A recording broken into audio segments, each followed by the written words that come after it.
روزہ فرض کیوں کیا گیا؟ سویر سے لے کر شام تک سب کچھ ہونے کے باوصف بھوک اور پیاس میں وقت گزارنا اور میسر ہونے کے باوجود ایک گھونٹ بھی حلق سے نیچے نہ اترنے دینا، آخر اس میں کیا حکمت تھی؟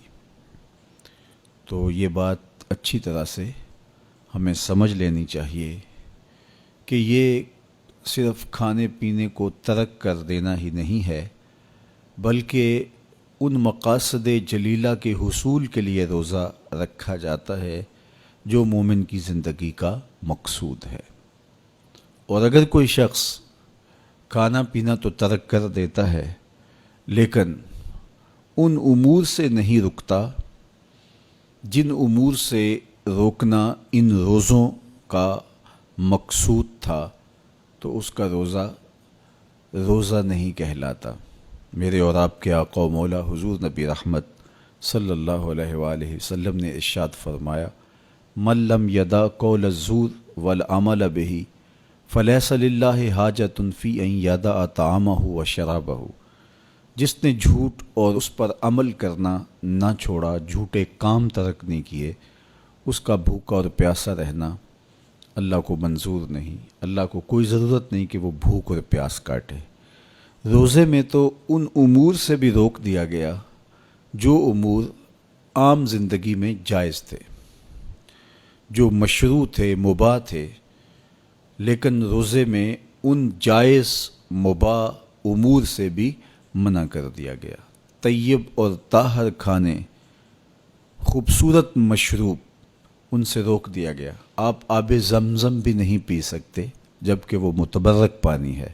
شہر مدینہ میں بیٹھ کر شہر مدینہ کی پکی ہوئی کھجوریں بھی آپ نہیں لے سکتے، اس لیے کہ آپ روزے سے ہیں۔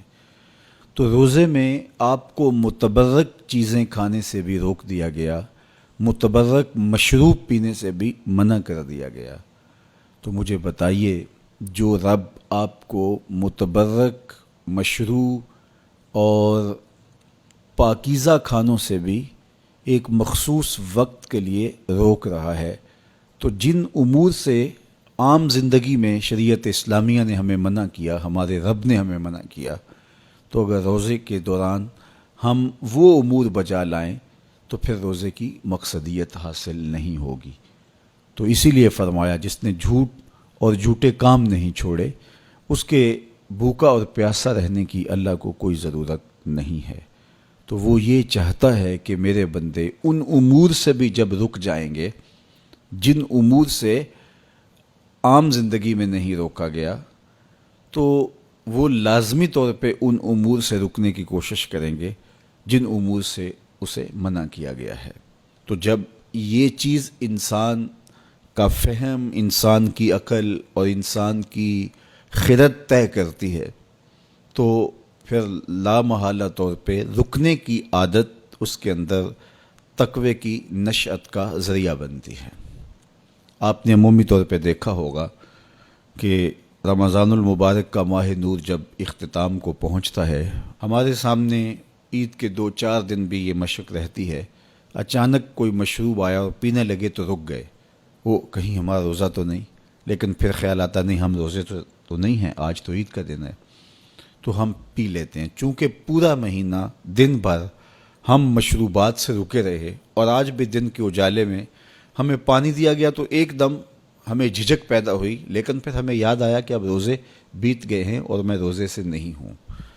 تو جو چیز جائز اور مشروع تھی، ایک وقت کے لیے اس چیز سے بھی ہم رکے تو ہماری طبیعت کے اندر یہ ملکہ پیدا ہو گیا کہ ہم اس سے رکنے کا مزاج پیدا کر لیتے ہیں۔